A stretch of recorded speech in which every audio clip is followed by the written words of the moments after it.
Bam. On tonight's episode of the Falcon and Winter Soldier Talking TV Recap Corner, we are joined by Nick of Bearded Film Reviews, once again Matt of Basic Entertainment, and Professor Pat Huber in order to talk about the latest episode of the Falcon and Winter Soldier entitled Power Broker.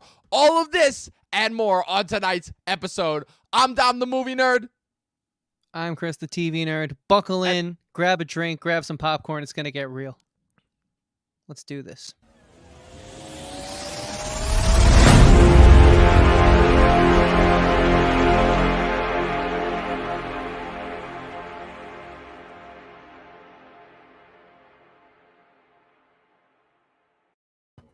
Luke, already starting it off with the hyperboles. Best series of all time, much? I don't know about that.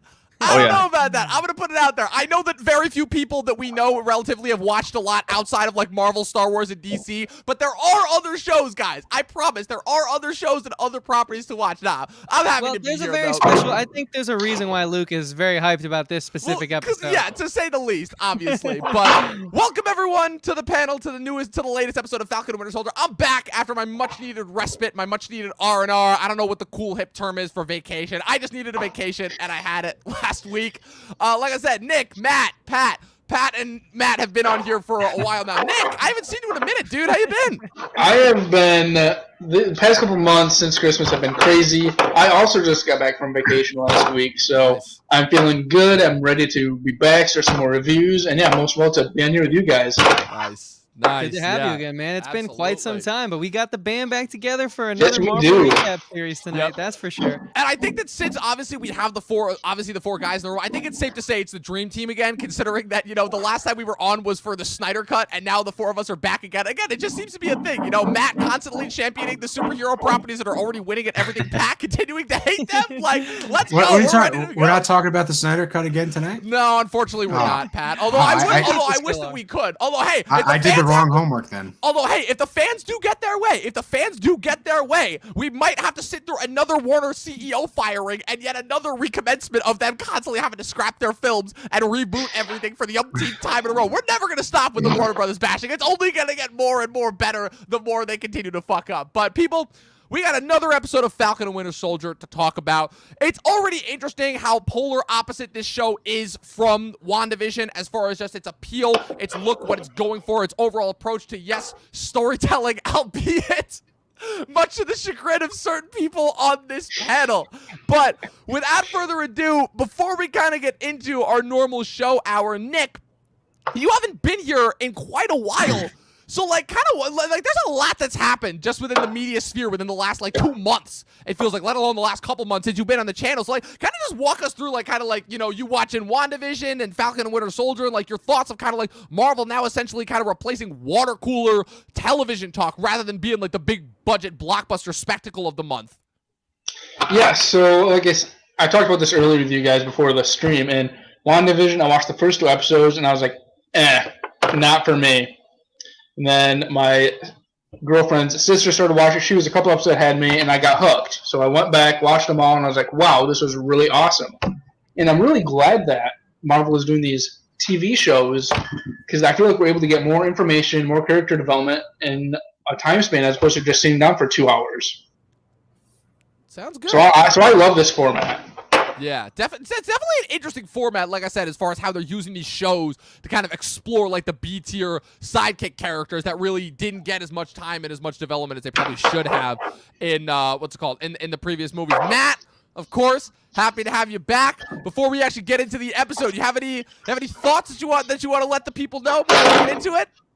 This is so far one of the best MCU content to come out in the previous years. I want to say I did enjoy, you know, of course, Infinity War, Endgame, but to me, I'm more of the fan of these grounded, realistic tone type settings that Marvel is, for some reason, so good at, in my opinion. They're really good at doing that, capturing this tone. And I think this is one of the best MCU contents to come out, man. I really like this show. It's straight to the point. Of course, we just talked about how 3 weeks left of this show, so it, you know, goes in and out, and loving it so far. All right, sounds good. And Professor Pat, so I believe this is your first entrance onto the latest superhero set. I feel bad because I feel like we only ever have you on to roast the latest superhero property. But I mean, are your thoughts differentiating cool from this with a that. little bit than the previous like glutton of content that we've gotten from Disney? Okay, listen, I'll say that the Falcon and the Winter Soldier so far has been action-packed and exciting. It's sort of right up my alley. This episode, though, was a little bit of a, hey, let's chase the red herring, and it's a weird episode to invite me on because nothing happened. Need a good red hair. Always need a good red hair going on. And I Chris, love that. of course, my partner in crime. I mean, like, we haven't really gotten as much of a chance to talk about this show specifically as opposed to, like, just because we've had so much going on with the channel. But, like, I mean, I think it's safe to say that you're having a much more fun time with this show than you were with the last Marvel property that we covered. I think it's Let me safe to tell you say. this much, man. I had a quick moment earlier today where I was on Amazon searching up Falcon pop figures. It's whatever they're doing, it's working. It didn't quite happen Damn. with WandaVision, but whatever they're doing, Has that it's working. happened yet with a Marvel property? Specifically, forget all the other nerd properties that are running the gamut right now. Of specifically a Marvel property, an MCU property, has that happened yet? No, can't say it has. First time for everything. All right, people. So, without further ado, you guys know how this show works. You know the format. Again, breakdown, what's it called? Again, recap of the episode, overall thoughts, positives and negatives, MVP, and connections to the greater overall MCU. Chris is doing his cool little finger things in order to kind of hype me up. Let's get into it. Starting with the recap section. Episode 3, Power Broker, directed by Kerry Scotland, written by Chris, our boy, who apparently we've been talking about for the last couple weeks, Derek Kolstad, creator of the John Wick and Nobody's shared universe. I don't care what anyone says. That is a shared universe as far as I'm concerned. So, the episode begins. Sam and Bucky go to visit the one and only Baron Zemo, Daniel Bruhl, making his grand triumphant return to the MCU. As he claimed, he was so excited to finally be able to see Zemo wear the mask that he so wanted. And of course, the gigantic $1 billion check that Disney put directly in his bank account, of course, had nothing to do with him returning at all. So, of course, unbeknownst to Sam, Bucky orchestrates a prison riot that allows Zemo to escape as he uses Zemo's hatred of Hydra and their use of the Super Soldier Serum as incentive to get him to help them stop the Flag Smashers. And they travel to what I assume is Marvel's kind of version of the John Wick Continental / Macau, with this kind of little off-the-grid, like, made-up country called Madripoor, which is apparently a criminal sanctuary city island, in order to meet up with high-ranking criminal Selby. She reveals that a mysterious behind-the-scenes person called the Power Broker has hired a former Hydra scientist named Wilfred Nagel, say that name 10 times fast, in order to recreate the Super Soldier Serum. And Nagel has done what nobody since Abraham Erskine has done, in that he has successfully recreated the Super Soldier Serum without any of those weird, nasty side effects that we saw happening to the Super Soldiers in Civil War. Unfortunately, Sam's identity is exposed when his sister calls his cell phone, and it's blowing their cover. However, Selby is killed, and a bounty is, of course, placed on the three of them as they escape. However, they are saved at the last minute by yet another fun MCU installment. Sharon Carter, back, who has now been living as a fugitive, saves them from bounty hunters and brings them first to her place of residence, where she's been like kind of living the life ever since she's had to go on the run since Civil War. You know, she's crushing names, taking bets, taking bounties. She's doing pretty well for herself overall. So, of course, Sam makes her a deal. Hey, help us get to the Power Broker, or help us find Nagel, help us find the Power Broker, and then we can and then we can get you a pardon in order to get you back into the States. And so she brings him to Nagel's lab inside of an air shipping container. And this is where Nagel reveals his evil secret, that he created 20 doses of the serum, which the leader of the Flag Smashers ended up stealing, which is why the Power Broker is actually after the Flag Smashers. However, after he reveals everything, in which his revelations also include and which his revelations also include the fact that he was the guy who experimented on last week's Isaiah, Isaiah Bradley, while working at the CIA after being recruited for Hydra. However, afterwards, he is killed by Zemo, and the lab is destroyed.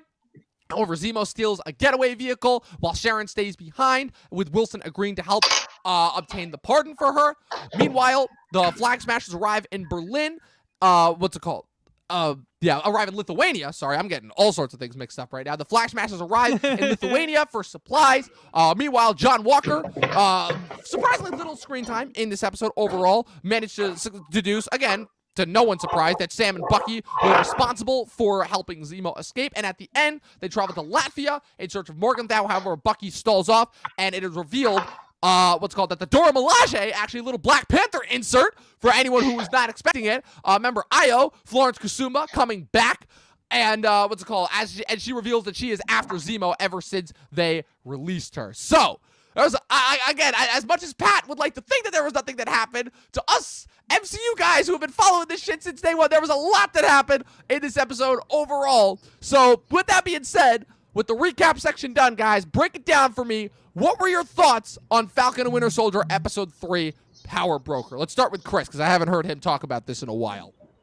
Sure, yeah. I thought it was, honestly, and I'm sorry in advance, Pat, I thought it was a solid transitionary point. I see what they're doing here. You know, we have 6 episodes. It's confirmed in advance, so this is Act 2, and I thought it was a pretty great setup to Act 2. I really like that city they invented. I love that neon-y sort of like, hey, this is how Cyberpunk should have looked type vibe. I thought that was really cool. And I really enjoyed the sort of Baron Zemo getting back in the mix, and I guess I really felt like meeting him for the first time, because it's been so long and I didn't go back and rewatch the movie at all. So I was like, wow, okay, yeah, forgot how cool he was. And I don't know, like I'm kind of into this world. It kind of harkens back to those silly sort of Jack Ryan style shows and 24 style shows that I really love, you know, and I get their problems and flaws and all that. But to me, like, that's what makes these shows so special. These types of like spy, thriller, espionage, whatever you want to call them, type TV shows. I love this action format in the long form, storytelling that is television. And so, general thoughts, first impression, I think, I can see the argument for it being not as eventful, but as opposed to WandaVision, I feel we're actually going somewhere meaningful with this one. So currently I'm still along for the ride. Yeah. Matt, our resident MCU defender overall, what are your thoughts on Episode 3, The Power Broker? I gotta do a little quick fact check. Actually, Madripoor is a location in the X-Men comics, and is right. No, first... I meant like as far as like being a real one. Yeah, that's not real, but yeah, that is I in the comics. I figured, but thank you for almost correcting me there. Almost. But that's even this close. I think that shows how much I'm like, well, the superhero guy, right? I'm the superhero guy. I gotta talk about the lore of the characters. I think they're getting these characters right. Like Baron Zemo was like spot on. Interesting to kind of find out he was more like in this episode, he was like a Bruce Wayne, like he was a playboy, and then he has like guards around, and so it was kind of interesting. I wasn't expecting that too much, but no, the character is still right. Of course, the costume looks fire. Everything about Falcon and Bucky, they feel right, and even U.S. Agent, I was getting kind of this feel from him that U.S. Agent's kind of falling to descent. He's kind of collapsing in a way, the pressure's getting to him. And I got, in that first scene when we saw him, I got kind of Homelander vibes from him, a little bit of Homelander, kind of like he's wearing that suit, he's wearing this, ridiculous get up, and he's kind of acting kind of weird, he's acting kind of tough on people, like that whole scene with that guy, it doesn't feel like something that Captain America would do, and something like, Homelander would do, something that Superman won't do. But yeah, man, this episode, it was a fun filler. Nothing too much you kind of want to say happened in this episode, but as Chris talked about, it's a good way to set up for our next act, right? So yeah, that's pretty much what I gotta say. It's a Mandalorian filler episode. I love the comment that we got. One. But here's the thing, I will put that to shame because this was better than any episode of Mandalorian filler that we got. I think, Chris, do you agree with that? I do, and it depends. I also don't think this is a filler episode, like, at all. This, like, I don't know. I'll come around on my thoughts as far as, like, just how that word is being applied in the modern day. But, yeah. I feel like that comment is as good a transition as any. Nick, what were your thoughts? Nick always brings his people, I see. Yeah, right, Nick? I do, yeah. Yeah, right, Nick. So you explained your thoughts overall on the whole Marvel moving to TV thing. Now, what are your thoughts on this individual episode overall? I really, really liked it. Well, I don't think it was necessarily a filler episode. I feel like it was more of a leading up to an episode, whereas also, so today I just found out that this was only 6 episodes long. I thought it was going to be 10. So knowing this now, I feel like the next couple episodes are going to be pretty action-packed and they're going to be getting straight to the point.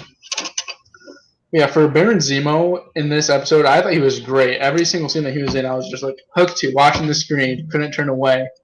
And just as for the chemistry between Bucky and Sam, feel like each episode is just getting better and better.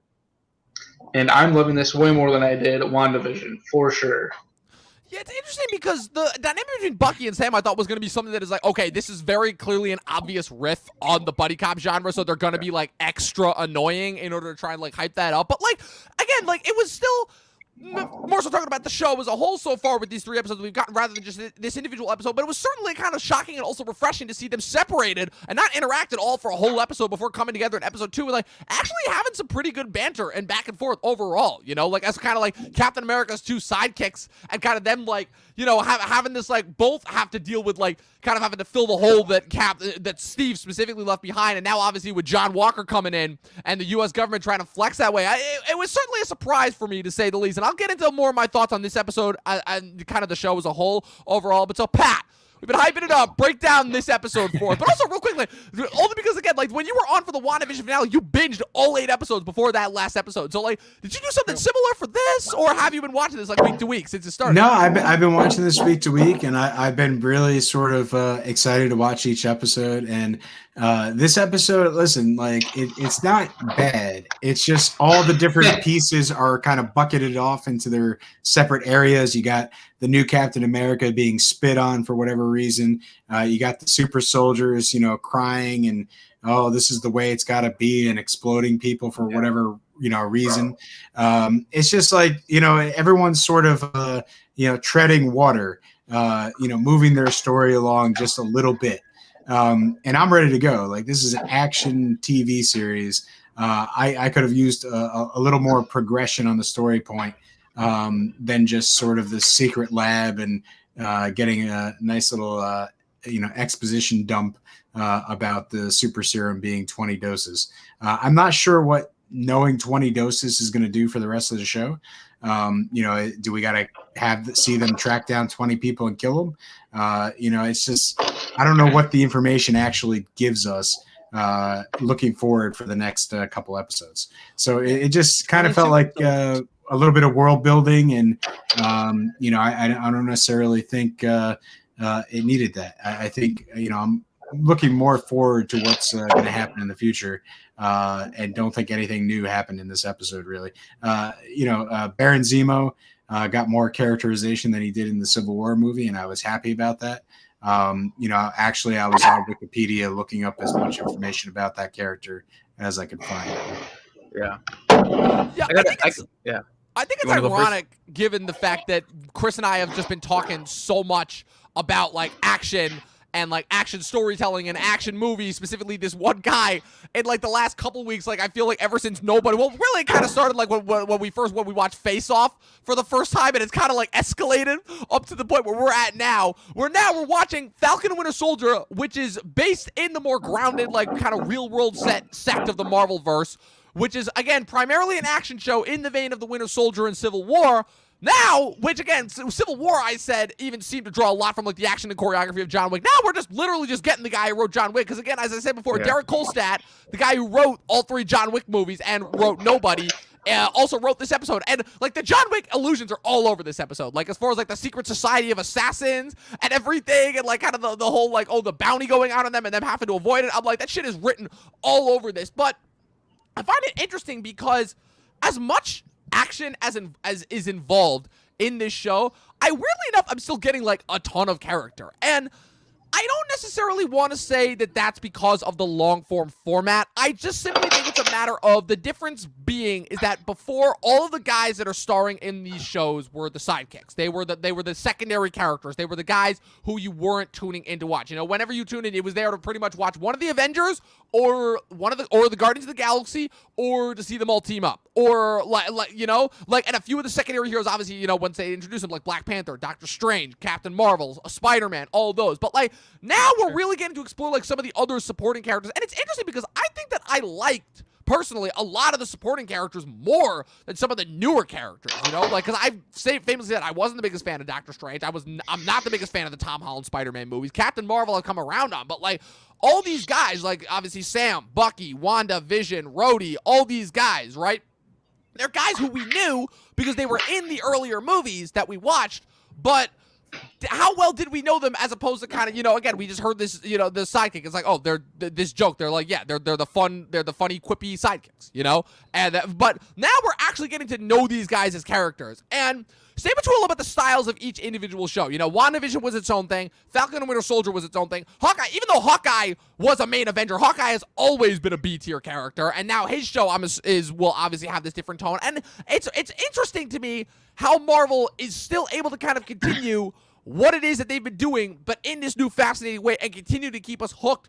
And as far as kind of the action of it goes, and kind of the story, and kind of the story that we're seeing here, I also think it's fascinating how this might be the deepest that we've seen, like, the Captain America movies go. Like, the Captain America property has always been, I would say, probably the deepest, if you can even call it that, of the Marvel movies. Again, we all know that the Marvel movies are not known for being particularly deep about real-world issues, and even though this is still, like, very much, like, spy, espionage, in the vein of, like, John Wick and Mission Impossible, this is still, like, trying to make statements about, like, kind of, like, our placement of icons, and who, kind of fits out these roles, and now obviously what we're seeing with the John Walker character and kind of how, even though he seems to be like the right person to replace Captain America, is the pressure going to get to his head in a very Homelander-esque way, And again, for a Marvel property, Marvel's been a property that's been heavily criticized in the past for not actually being as deep as they claim to be, or as they appear to be on the surface level. I gotta say, I'm getting a lot out of this show overall. So, like, I guess I kind of, like, break that down for me, guys, Yeah, that's actually why I'm real. Oh, sorry, go ahead, Chris.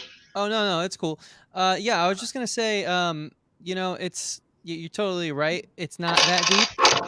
It's pretty surface level. Also, if you guys can mute out when you're not speaking, just so we don't distract the chat with the background noise, that'd be great. Thank you, fellas. But I don't think it's as deep as it's made out to be. This is fun, and it's definitely the most exhilarating ride I've gotten from Marvel probably since I saw Civil War in theaters. Again, I know I'm picking it harsh on them, but that's just me being honest with you guys. But it's not that groundbreaking. I mean, if you've seen Jack Ryan just drag and drop your Marvel characters and Marvel bits and pieces and take out the sort of Jack Ryan, Tom Clancy universe, and it's like the same thing, but it's still fun because I like these type of shows. But to go as far as say this is groundbreaking, I mean, if anything, WandaVision was more groundbreaking for them having the gall to go there and to try to at least achieve that scope and that grandiose size of an idea. I respect them for it, and I think this show's really good too. But I just, it's not like I'm gonna forget about this very quickly. Is the main sentiment there. But I'm having fun in the moment. What about you guys? What do you guys think?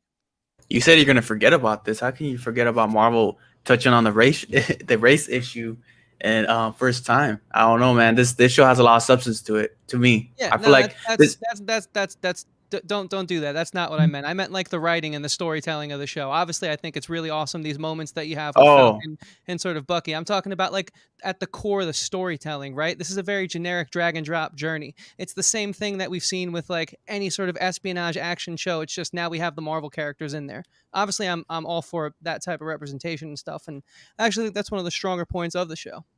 Right. No, that's what I kind of like was going to touch on. It was like more of this show has more substance besides of like just character development, right? Touching on different subjects, and I think that can last you for a while, right? It's not gonna be kind of it's mainstream. It's is mainstream. It is still kind of like that deep Disney way, but I still think like for the MCU, this is the biggest, the deepest it could get.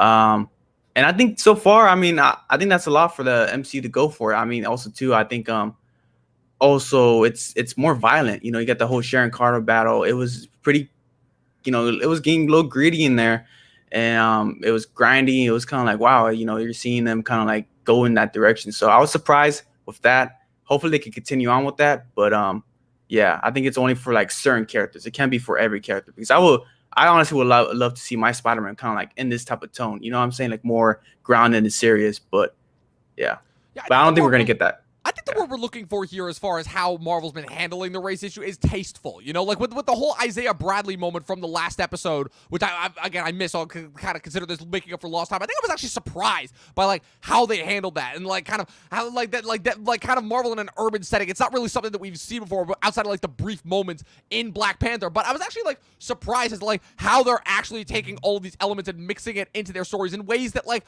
I'm not going to say they would be afraid to do before, but definitely probably wouldn't have wanted to touch as far as, like, you know, maybe like upsetting certain members of their audience. And the fact that they're actually willing to go there, again, like, it's not necessarily anything like incredibly groundbreaking or deep, but the fact that they're still willing to go there to me is impressive. Yeah. Sure, but I wasn't even talking about that. I was just talking about the fact that this writing feels very film school. It's like, okay, cool. So the bad guy's going to become the good guy. Then there's going to be some explosions. Then we're going to go to this city with all the crime villains, and obligatory cameo is going to pop up. I mean, just they don't impress me.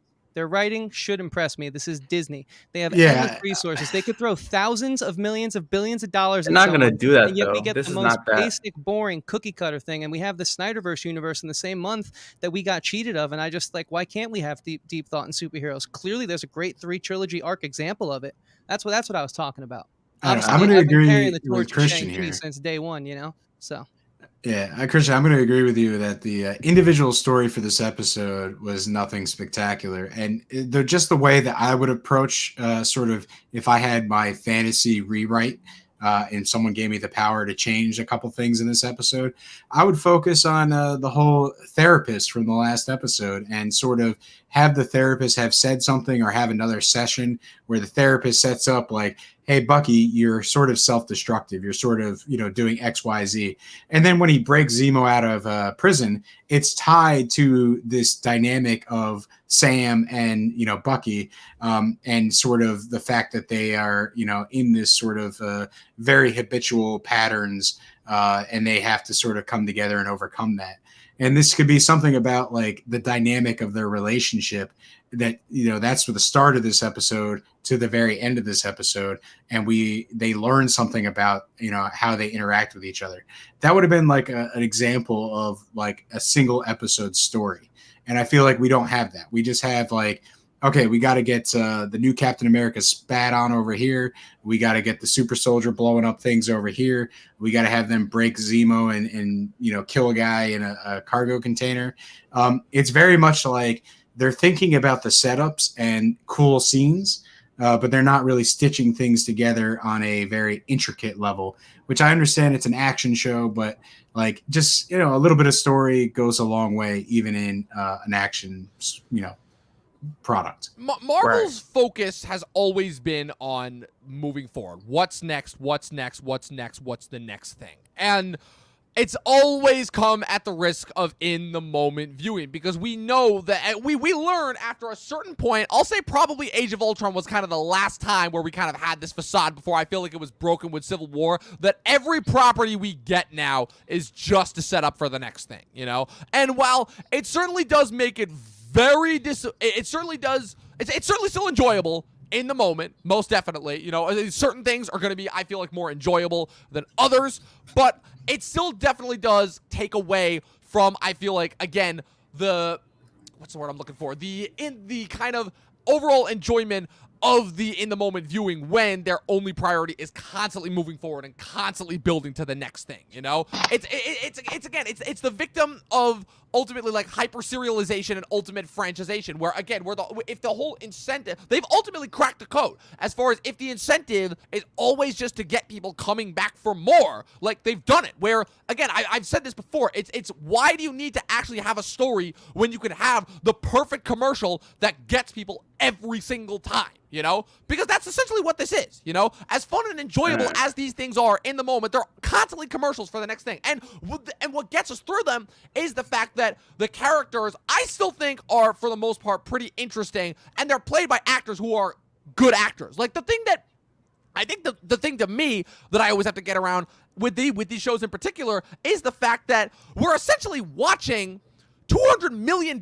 movies in the form of half-hour, like, episode installments. That's still kind of like, I'm still like kind of like wrapping my brain around that, where I'm essentially watching like one small piece of like a 6-part John Wick, like Mission Impossible globetrotting action movie as like an episode of the week kind of thing. You know, that to me is still the part where I'm like, I'm still trying to wrap my brain around it. But as far as the whole Marvel of it all, it's like, yeah, their only focus is on what's next, and that's all that their focus will ever be on, as far as while they're still the highest grossing property like ever.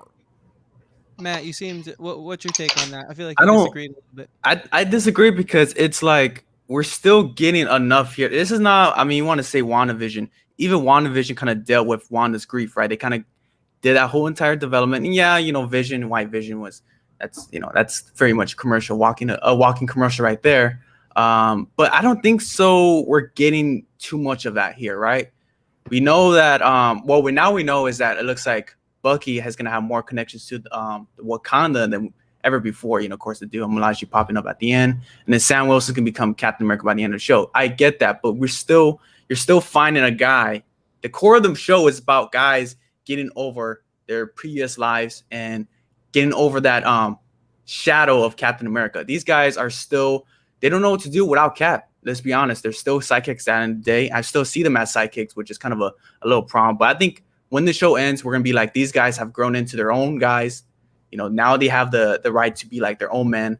And I don't think it touches on other stuff too, but like you could say Bucky with mental health, but that psychiatrist was saying a lot of dumb stuff. I would say that psychiatrist, besides being one of the worst psychiatrists I think I've ever seen, just like that actor, like that's the other thing that's weird too about these. Yeah, it's seeing like the Marvel formula on TV with still like the Marvel performances that we're used to, but then you have these like weird like TV actor inserts, and it's so weird for me getting behind the fact that like John Walker's new sidekick is the voice of Chef from Total Drama. Like that whole thing is still just like a mind fuck to me as far as like how I'm getting over it. Trust me, look it up. I swear to God that's true.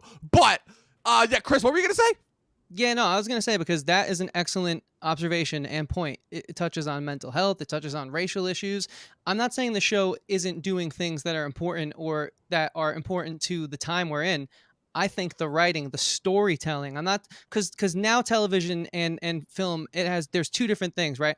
It's like the, what's the word? The political or the, I guess, referential importance of sort of promoting being better people and sort of spreading positivity globally and diversity and all that. Like we have that now, which is an awesome element, which we didn't have before, but it's all still storytelling at the end of the day. And so clearly all that stuff's working. I think it's really brilliant the way we're exploring Bucky's psychology, to be honest with you. I think it kind of shines a light on like, hey man, like we don't know what vets are going through and we don't know what people have been through traumatizing military style experiences are going through. And we say we do, but do we really? And so you can go into so many different conversations down that avenue. And so it's not that I don't think the show's important. I think it's very generic as far as the plot line, the writing, the storytelling goes. It's very espionage, drag and drop. There's nothing so far that makes this stand out to me. Yes, it's Marvel's first foray into this ring, their first time throwing their ring into their hat into this ring, but I've seen it before. What would you like to see? What would you like to see different though? Like,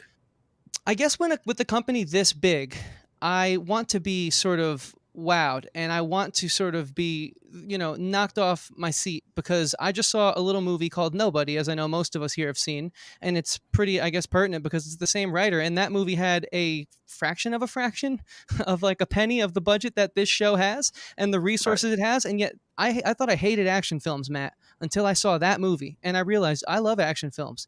They just haven't been challenging me in such a long time, and so it's clearly a matter of opinion what we're all talking about, which is why I love having these big panels on the show, get everyone's diverse opinions.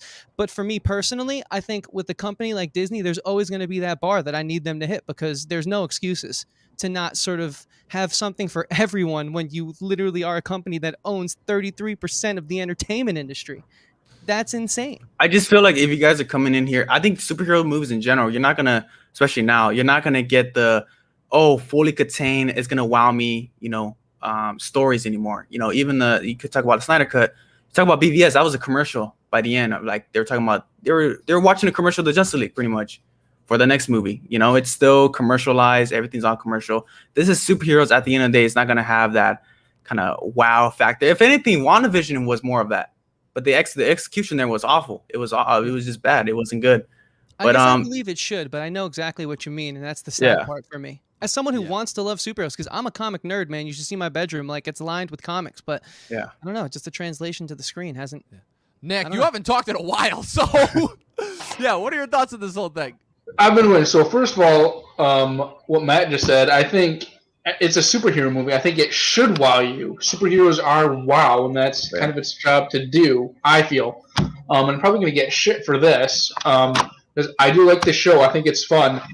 But I totally agree with Chris. I think it's very cookie cutter. Everything they're doing is just drag and drop. And people are saying this is deep. I really don't think this is deep. I think this is probably going to be the deepest that Marvel probably gets, at least for now. But all I'm doing is I'm just sitting back, I'm watching it, I'm having fun. That's where I think Marvel is going to be. I don't really think it's ever going to get super deep or anything like that. It's just kind of turn your brain off, have fun, watch the explosions, and enjoy the ride. Yeah, I'm having a blast with this show. Do not think right. Yeah, like, I've been looking forward to it each week. It's just that as a critic, I'm not gonna not do my job here on the show. You know what I mean? Yeah, it's not blowing me away by any means, but I'm definitely enjoying it for sure. Yeah, can't wait till next week. It's what I've kind of come to call like casual viewing, for lack of a better word. You know, it's that thing of where like people. It's funny. People always said this is like about sitcoms. You know, it's like, oh, sitcoms are perfect background noise. It's like, nah, it's not though, because you can still quote every single line from it. So it's like so I'm calling bullshit on that. But that's kind of essentially what it's become. You know, it's fun. It's in the moment. It seems like it's super important, and then you turn it off. You're like, that was fun, and you forget about it. You know, and that's what Marvel has specialized in. You know, and that's, I feel like it's not. And as for the whole superhero thing of it all, as far as superheroes wowing you, the reason why that's happening is just because we were flush with superhero content. Like, we can't turn our heads without getting smacked in the face with superhero content. Like, just in the middle of this thing, we got another thing, a superhero thing, an animated superhero thing this past week with Invincible, like on Amazon. You know, look, we can't turn our heads around it. So, like, just as far as that goes, it's at the risk of beating a dead horse. Like, it's what Spielberg said with the Western. It's like, we're so inundated with it that it's kind of impossible to see the wow factor in it, you know? Yeah. And, like, in order for that factor to still be felt, we have to be wowed by these new and incredible stories, you know? And those stories do exist, and they are being told, but not by Marvel. You know? Yeah, mic drop, Right. Dom. That's, I don't know about that. Like, I'm just like, yeah, I don't that's know what about it is. that. Like, and that has nothing to do with, I mean, it's part of it because, again, like you, like, referring to Chris's 33% of the industry point of it, but part of it is just the fact that, again, superheroes are the center of conversation right now. That is what people are talking about. That is what people want. You know, again, occasionally a Godzilla versus Kong breaks through. Occasionally a Snyder Cut breaks through and is something different. But for the most part, that's what runs the conversation. That's what people talk about. That's what people care about. That's what people want, you know? So when we go out of our way to blame Disney, there's only so far we can go with that. Yes, of course, we can always get angry at them as far as for them not taking as many risks as we would want them. But at the end of the day, a business is a business, and business has its investors. And when the people want this and will, again, show with their dollars what it is that they want, then this is what we're going to get, unfortunately. I think it's fine. I think it's fine. Sorry. Go Go ahead. for it, man. No, I just want to quick move over to the comments. I totally agree with Luke. First of all, what's up, Luke? Been a long time. I honestly think John Walker is going to end up being a bad guy. As soon as I saw him, that's what my instinct told me. I hate the guy. I think he's a douche. Don't like him. Yeah, I think he's going to end up being a villain. I really, really do. Yeah, and listen, I ask myself, why do I keep covering these type of shows? Because no one's making me be here, and it's because I want to like relate to people. I want to be able to hang out with my friends and talk about what's currently happening and what's new, and I want to try and like it. Like, I don't come on here thinking like, oh, cool, let's be a negative Nancy. Like, I genuinely really do enjoy this show. I just really love filmmaking as an art so much, so it just pains me when I see the effect that it has on the industry trickle out and sort of lower, in my opinion, of course, lower the bar of quality across the board in like the action storytelling genre. But like, I'm here because I genuinely want to like have conversations with my friends who I don't like get to see that often because of COVID. So when we have a phone call, like we're all sitting in front of our TVs, like I'm here because I want to be, you know, I just want it to be, and I think it should be better because it's Disney. But yeah, like Dom said, without beating a dead horse anymore, unless anyone has like any closing comments, and if so, obviously don't be shy, guys. We all know each other. But if not, do we want to kind of move on to like MVPs, or did anyone have like a final sort of sentiment in that area? I'm just saying, you know, superheroes just they get you going. They get you, you know, one movie is right here, like, wow, this movie was awesome, you know, Snyder Cut. But I think going in Disney, you're not gonna get that. I just think this is if you want to say deepest, this is the deepest it gets. It's service level, it's mainstream, it's easy for the eyes. Mandalorian was just like that too. And I think even though, you know, we all have our gripes with these shows, they still find a way to keep us entertained. They always find a way to keep us talking, you know, just like this right here. And I think sometimes, yeah, it's copy and paste, but I'd rather see a guy with a shield than just a normal guy with a gun. That's just me. You know what I'm saying? I feel that too. There's Yeah, some, I'm just there- being on. I'm keeping it It real. helps because we got a guy with a I'm hood keeping in it this real. do some damage with a gun. You know, I was a Yeah. big fan of the whole retroactively. So with that being said, I think it's safe to say that we can move into MVPs overall. I'm gonna go first only because I missed last week's episode, and my MVP is Zemo. Only because, just because of the fact I think he's the most underrated MCU villain. Well, technically second most underrated after Ultron, but that's a whole different set of reasons. Because again, I'll refer to the fact that James Spader could read the dictionary from front to back and make it sound interesting. But yeah, Zemo I thought was a really compelling villain. I thought that his introduction, and his part in Civil War, even though I still think that Civil War is a little bit too cluttered for its own good, I thought that he was a really interesting facet of that, and the choice to do that characterization of him as a villain, I thought was really interesting. Well, I'll certainly say that the retconning of him will be like, oh, now I'm actually super rich, and now I'm starting to fall back into this kind of is he a villain or isn't he territory? I still thought it was cool. It was good to have Daniel Bruhl back. It was cool to have him just kind of chillaxing as kind of Sam and Bucky's third wheel, and it was cool. It was just cool to see, And then when I got to see him throw down and all that, it was fun. It was good having Daniel Bruhl back in the MCU. It's great to see that he's still a great actor, and it's good to, and yeah, I miss Zemo. And also the fact that one of the few MCU villains that actually survived his movie. How many other MCU villains have done that? 2? Loki? Maybe? Yeah, Loki? Well, not our Loki. Yeah, not our technically Loki. no. And Justin Hammer? Those are literally the only other two that I can think of. Everyone else is dead. But yeah, so yeah, that's my MVP. Chris, what about you? Sure, yeah. My MVP is the city of Madripoor, man. I thought that whole sequence was really fun.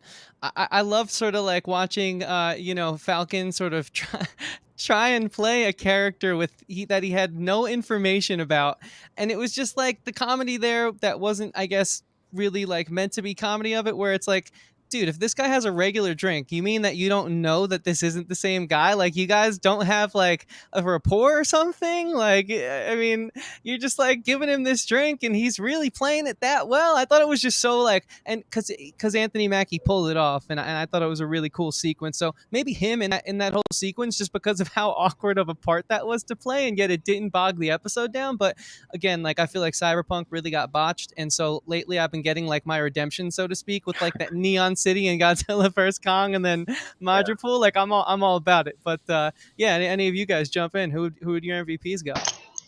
So, I was initially with Dom. How I thought Zemo was awesome. Like I said earlier, every second he was on screen, I was just honestly smiling. I think he's really funny, and I think he plays the character really well.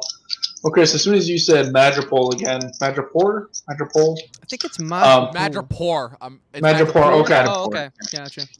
It reminded me of an anime called Black Lagoon, where it's just a city of, crime and whatnot. And yeah, now that you say that, I want to see more of that city and what goes down there and what happens in the underworld and the belly of crime. I want more of that. Yeah, that'd be badass. Yeah. A Zemo series? Oh man. Yeah, that'd be so cool. I'd be all down. That I would pay money to see. Again, it can't be made by Disney, because there's no way I feel that Disney would be able to do that right. But still, that would be cool. That would be really cool. though. Matt, who's your MVP? My MVP, I was going to go with Zemo. I think he's honestly and is continuing. I think a lot of people are starting to wake up. He's the best MCU villain. I just like a guy who doesn't punch you, who just plays mind games like that, like he did in Civil War. I think it's just way more deeper and way more kind of interesting. But I'm going to go with the Mouse. Shout out to Mickey Mouse for coming in and giving Kevin Feige this job and giving this show a run, because this show has been awesome. Digging it so far. I really think it's the best, one of the best like MCU content. I kind of talked about that earlier. I think I just like this type of stuff more. Grounded superheroes in general are just the best. They're just the best. Like they're more relatable. They're just more, like it just, I don't know, man. So I'm going to give it to the Mouse. Shout for him for giving us Kevin Feige, because in Feige I trust. Yeah, Feige is quite literally the master of Hollywood right now. Like, again, there's no one else in Hollywood that can, well, aside from maybe Elon Musk, but in a different way, that can literally cause, like, game-changing, like, revelations in the world based on his tweets. Like... He'll Dogecoin. Exactly, he can move Dogecoin like I feel like that was a pretty timely reference right there, overall. Pat, who is your MVP of this episode and this show? I'm just going to say that my MVP is you guys. The fact that we've been able to talk about this for 45 minutes is amazing to me. Not much really happened. Come on, let's face it. Yeah. Like a couple of explosions, We got some information about 20 serums are out there, and we got to track them down. Do we have to even track them down? I'm not even sure. Something's going to happen in the next couple episodes. Yeah. So, but like you guys are talking about, this, action-packed duo and the good they're doing and how excited you are. And, I don't know how you got it from this episode, but overall, I expect the next couple episodes to actually be leveling up and really taking the series home. I'm excited just because this was the Quiet Before the Storm episode, and I wasn't too excited about it. Don't get me wrong. I'm ready for some action-packed finale that I expect to come up. At least I totally agree, Pat. I think the next couple episodes are going to be action-packed and just straight to the point. I don't think there's really going to be any more filler. I think it's just going to be boom, boom, boom. And can't wait for it. It was really smart having the same writer write the whole second act. It's going to have a clear sort of uniform voice. So I feel like as long as that third act is as explosive as I think it's going to be, we're in good hands, I think, personally. Well, do you think they spend a whole episode at a Chinese restaurant like the Defenders? God, I hope not. I didn't want that could be the next episode. God, I hope not, because oh my God, that was... Yeah. Let's not talk about the previous Marvel shows. But the one thing... Oh, man, I already forgot what my point was. Oh, that's right. It's like, damn it, guys. No, the one biggest difference that I'll say between this and WandaVision is WandaVision felt like a TV show, like a week-to-week, like kind of water cooler moment of the week show, despite its overall individual story. This definitely feels like a more clustered movie, just split into 6 parts. Take that for what it's worth, obviously, just in the given storytelling. So now, for the last section, connections to the greater overall comic book verse and MCU. I'm not going to lie. There was a lot more in this episode than I thought that I was going to get. Just as far as the whole, obviously, again, them bringing back not only Zemo, but Sharon Carter. But those we were expecting. Those guys we knew were going to pop up in this show at some point overall. For me, the biggest surprise was seeing the Dora Milaje cameo at the end. Because, again, given, obviously, the tragedy that we just had to sit through, obviously, with Chadwick Boseman's passing, and kind of us, kind of scratching our heads with Marvel moving forward with Black Panther 2 and their drastic kind of reapproach to Black Panther 2 going forward in the future, I was shocked to see, another kind of installment from that verse appearing this early in the show, And as to whether we're going to get any hints as to what's going to happen in that verse, obviously, again, we knew that Bucky had forged a greater connection, obviously, to Wakanda, during his stay there in between Civil War and Infinity War. But, I don't know, that's the thing that's got me thinking overall. Just, again, not necessarily, how it's going to affect Black Panther, but obviously, the allusion to the power broker. And now, even though, again, the water cooler chat on this show was not nearly as big as it was on WandaVision when that was going. But it did still get, it still did get, the few nerd corners of my brain that are left ticking as far as, who is the power broker? What's that going to be? How's that going to affect going into the future? Of course, everyone's already got their theory hats on. I was like, oh, is this going to be the next big bang? I'm like, nah. I'm like, look, WandaVision already got me with that. I'm not doing that again. I'm not doing the whole, Benedict Cumberbatch doing double duty as both Doctor Strange and Mephisto. People are already saying, is the power broker Doctor Doom? Is it Namor? Are we concerned? I'm not doing that. I'm not doing that this time. I'm not going to do it because we already did it. And it was fucking annoying and disappointing. And fucking fanboys suck and are just annoying in general. But, what are your guys' thoughts on that overall? Who wants Please to go don't all first? speak at once. No, I'm just gonna say one thing. Say it. Oh, go ahead. I'm gonna say the power broker. I think is Mark Cuban. Let's face it. We need a real life person. What if it is Elon Musk? What if it is Elon Musk? It'd be interesting. That would be something. I don't know. That's just a lowbrow joke. So don't worry. I don't have enough beer for that. No, This is my 4th one. Wow. No, I think as far as future of the MCU goes, I think with the success of these 2 shows, clearly more TVs coming down the pipeline, and I hope series that aren't limited that we can sort of really cool. So we're giving these characters a chance. I'd be on board for them to greenlight a Falcon and Winter Soldier season 2. Apparently, it's that's it. It's just going to be a limited series.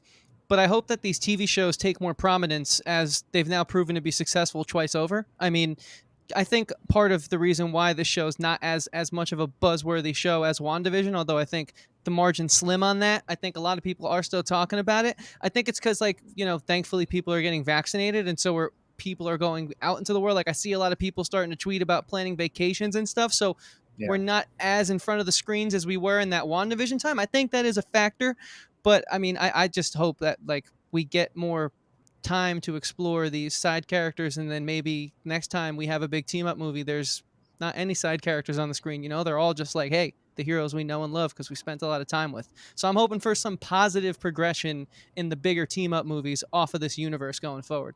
Well, I mean, that's one reason, but we all know what the actual reason is why this show's not getting talked about is because it opened up right when the Snyder Cut dropped, and then we had Godzilla vs. Kong not even a week and a half later. Like, that's the real reason why nobody's talking about this show, is because it came out like right when like we actually started to get like some other noteworthy drop. Like WandaVision had no competition when it was going on. Like WandaVision was like the only thing that was on like throughout January and February. Like Falcon and Winter Soldier dropped in the middle of like, the other studios are like finally starting to like release stuff, in addition to obviously kind of like the semi-reopening, under the radar reopening of theaters and everything. And don't forget Tom and Jerry was available up till a few days ago. How could we forget Tom and Jerry?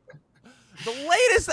Did that movie actually think it was going to be Sonic? Did that movie actually think it was going to be the Sonic of this year? First of all, just the fact that Sonic was even a thing is still hilarious to me. But yeah, I also think seeing the city of Madripoor, I think that knowing that it's in the X-Men universe and like the whole rumors of what's going on with the X-Men and stuff, and hopefully they can get like officially acquired in the right way, or if they have or not, I'm just foggy on it all. But either way, it's a great city. I think it's a really charming environment. I think it lends itself to so many, like Nick said, just so many stories can be told in that environment. It felt very real. It felt very lived in, and we were only with it for 20 minutes. So I think they're like, this show gets me excited. It honestly does. It's like a casual fan of the MCU.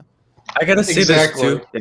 I gotta say this too with Baron Zemo. I just hope they don't kill him off. Like I don't think they will. I don't think they will because of course it's like Disney, it's Marvel. They don't really. I mean, they've been doing that though. Like we haven't seen Ultron, Loki die twice. So Baron Zemo. I think it was more than twice.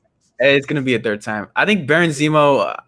They need to keep him. I think the guy who's playing him, what's his name? Daniel Bruhl.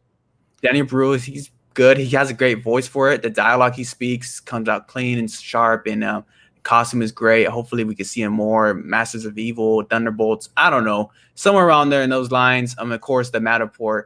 Seeing that this is the first kind of X-Men connection to the MCU. I heard a rumor, right? That supposedly they were gonna use that city, but they couldn't use it at the time while Fox had the rights for X-Men. So they kind of filled it in with some blank name, blank city, and now with the rights that they have, they can use that city and they can explore that lore. And I want to see more of that. I want to see more of that city too. And I think Zemo, man, I think they got to do great. something with him. Yeah. We have to have our They first have to. MCU villain series exploring him, sort of retaking Madripoor or something after That'd he be gets awesome. that'd be so badass, dude. And he looked like such a Bond villain with that coat with the hook Yeah. that went up behind Yeah. his And back. with the Like, I was all jacket and for it, everything. That man. was cool. That was really, like, I'm actually it's funny. I actually I'm going down a rabbit hole, and there actually have been like a couple more villains that survived that I gave credit for. So we got, obviously, Justin Hammer is locked up in jail. We know for a fact, again, it's been confirmed through the Marvel one shot that the Abomination and the leader from the Incredible Hulk are both still alive. And and we know for a fact that the Abomination is going to reappear in the She-Hulk TV series. Red Skull is actually technically still alive on Vormir as the Guardian of the Soul Stone. Oh, yeah. Take that for what you will. Vulture from Spider-Man, he's still alive. He's still alive in A lot of jail, them are but still alive. still very much alive. So yeah, there's more villains than I thought that are still alive overall. I feel like there's one more that the Ghost from Ant-Man and the Wasp is still alive. It kind of seems like the actors who are kind of like just there for the check, right? They're just there to get in one movie and to get out. It doesn't seem like they want to be part of this franchise. James Spader was not doing more than one movie. Jeff Bridges Unless was it's not doing more than one movie. Willis. Yeah. Yeah. The girl was playing Hello. She wasn't gonna do more. But I love Zemo, man. He's great, and he really carried this episode for me. I like dialogue, Technically, Chiwetel Ejiofor from Doctor Strange will be a bad guy if he comes back in the next one. If he's not too busy dealing with Mephisto. Yeah, Baron Mordo. Yeah, I forgot about that. Yep. And I think that the whole the ideology of the Flag Smashers is actually interesting. Like, I want more of that type of writing, that thought-provoking sort of. They don't have a clear sort of black and white stance. It's refreshing. I really While enjoyed that. they're Sorry, what was while that? their ideology, sorry, I kind of interrupted you. But while their ideology, I think, is very thought-provoking too, please tell me I'm not alone in thinking that their name is really, really dumb. It's kind of it's a little Flag cheesy. Smashers. I hate the name. But it's kind the of Flag symbolic, right? Smashers. It's kind of We're gonna symbolic with punch a Captain piece America. of cloth in the It face. sounds terrible. No, but I'm with Matt. It's like Captain America stand for the flag, and they're there to smash the flag. It's I mean, kinda, okay, I get. Well, if you kind of look at it that way, I kind of get it. But still, like, you're not going to go to war or battle saying, "Yeah, strike smashers." Yeah. No, that, Think about this, because I said Yeah. this last week with Brando. You know, what do flags represent? Flags don't just. They're not just a symbol to show whose plot of land this is. Like, they represent Right. borders. They represent like a closed off ideology. And so if they want to just create a one world where we can sort of hang on each other and support each other, I think flags are like the only thing really that's like symbolism wise, that's pretty powerful, I think. okay, actually, Without being you're kind violent, of too, right. because they could pick other, Yeah, they there could you pick go. other sort of figures to, but that's like maybe hurting a person or something more deeper. So I think like it speaks to their mission, because I don't think they're evil right now. I don't think they mean to do any violence. Clearly, we had that one turn of heart, and I think maybe some power might be going to her head, maybe. And like the guy looked at her in the car like, "What are you doing? We don't do that." But so I think for the most part, they are actually pure. I think it's just like, and I try to imagine like if this happened in our world, like this is a crazy time they're living in the MCU. Yeah. So I totally see your point. I just think like honestly, I think it does run deep, which I know kind of is funny to hear me say at the start of this episode. But yeah, Matt, what were you saying? And also too, funny for the Flag Smasher, me defending them. I think they're the weakest part of the show so far. I don't know. Something about them just doesn't have me intrigued enough. Because they're not I do- characters. Yeah, they're not characters, but you get that one girl, right, Carly? Yeah. She's kind of like the But we mainstay Spent, of like it. what? 5? Yeah. Like not Yeah, we 5 still don't minutes know with- like anything about her. Yeah, I know, but it's like so far they're kind of the weakest part. Yeah, no, but I they're- do No, like I the- totally agree. They are the Yeah. weakest part so far, for Yeah, 'cause sure. they're the generic cliche, like insert sympathetic There is, villain yeah. with tragic backstory here, you Right. know, and then like that's their role. We haven't actually gotten to know any of them yet. Once we actually get to know them more and understand their backstory and get into like kind of inside their heads as far as like what then there you go. actually happened to them during the blip that I can't fucking believe that actually rubbed off of me. The snap, I refuse to call it the blip. That Yes, the actually snap. caused- yes, thank The you. blip. That I'm actually calling the shut blip. up. That actually caused them to like take on this ideology, Yeah. overall. But with that being said, I feel like that's everything that we have to say about this episode of The Falcon and the Winter Soldier. We'll be back next week for episode 4, and I'm sure that it'll be another riveting conversation along the lines of the conversation that we had here. So once again, thanks to everyone who tuned into this latest episode. I'm not even going to brother. It's like, oh, tune in next week because we know you're going to tune in next week because we know everyone's going to be watching the show next week. But with all that being said, where can the good people follow you? Let's start with Nick because it's the first time we've had you back on in a while. Nick, where can the good people find you online? All right, you can find me online at Bearded Film Reviews. I've been offline the past couple months. I've had some family issues going on, but I am back. I plan on releasing a couple reviews very, very soon. So yeah, Bearded Film Reviews. And again, thanks to Talking TV for having me back on. It is an absolute honor. Greatly appreciate it. Excellent. It was good to Glad see you again, have man. you back, dude. It was good seeing you. Matt, Mr. Basic Entertainment himself, where can the good people find you? If you guys want to find me right there at Basic Entertainment. Go ahead. I do everything else, people do, nerdy stuff, geeky stuff. And if you want your daily rumors, news of the big blockbusters, go ahead and follow me at Basic Entertainment. I'm also doing some like little mini movie reviews for like not the big movies, right? So I'm doing that in the page. So yeah. I saw your Godzilla vs. Kong review. Go check that out, fellas. Yeah, go check that Absolutely. out. It was Yeah. pretty good. Pat, Professor Pat Huber, where can the good people find you?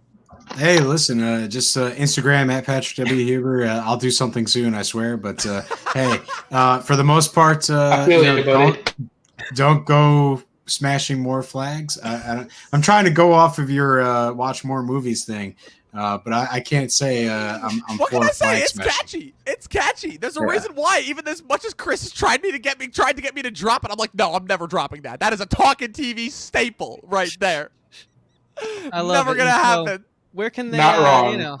if we're a staple, Dom, that means we're pretty consistent. So we're We gonna are keep up with all indeed. that. And you can find us on Facebook and Instagram at Talkin' TV Podcast. And if you leave a if you click the subscribe button, if you click the bell next to the subscribe button, if you click the like button, if you leave us a comment below, that'll just be doing us a tremendous favor. It'll just allow us to continue to give you guys the content that we've been working so hard for these last year and a half in order to give you guys almost 2 years. That's still insane to me that it'll almost have been 2 years since we started this podcast overall. But of course, I'm not alone. I can't do anything alone. I'm kind of helpless by myself. It's just the truth of the matter. So Chris, where can the good people find you and follow you on social medias? Well, Dom doesn't give himself nearly enough credit, although I appreciate that. And so, yeah, you guys can find me on my personal Instagram, Facebook, and Twitter at Christian Evanko. Evanko spelled Evanko. I make music. I have another podcast called Talkin' with Andrew and Chris. Talkin' spelled the same way. It's a show about life, music, and everything in between. And I hope you guys join me on other places, man, because I love doing this. I wouldn't have as many different outlets if I didn't. So I hope to see you there. And Dom, what about yourself, man? Where can the people find you? Like I said, I think that I made a sarcastic Facebook post today. Hold on, let me see if I can find it. Again, I keep hyping it up, so I feel like I need to read at least something that I said. So I think yesterday, as part of a serious question, I actually said, serious question, does Hobbs and Shaw count as part of the main Fast and Furious series, or no? Leave your thoughts in the comment section, to which nobody commented, like, at all. And I'm like, come on, guys! Facebook won't let me make polls anymore, god damn it! I need you to help me out in some way! And you can follow all of my colorful little thoughts and processes like that on Facebook and Instagram at Movie Nerd Reviews. I am the one and only Movie Nerd. And, yeah, we'll see you guys next week for episode 4 of Falcon the Winter Soldier. 12 seasons in a short film. Watch more fucking movies. We'll see you guys next time.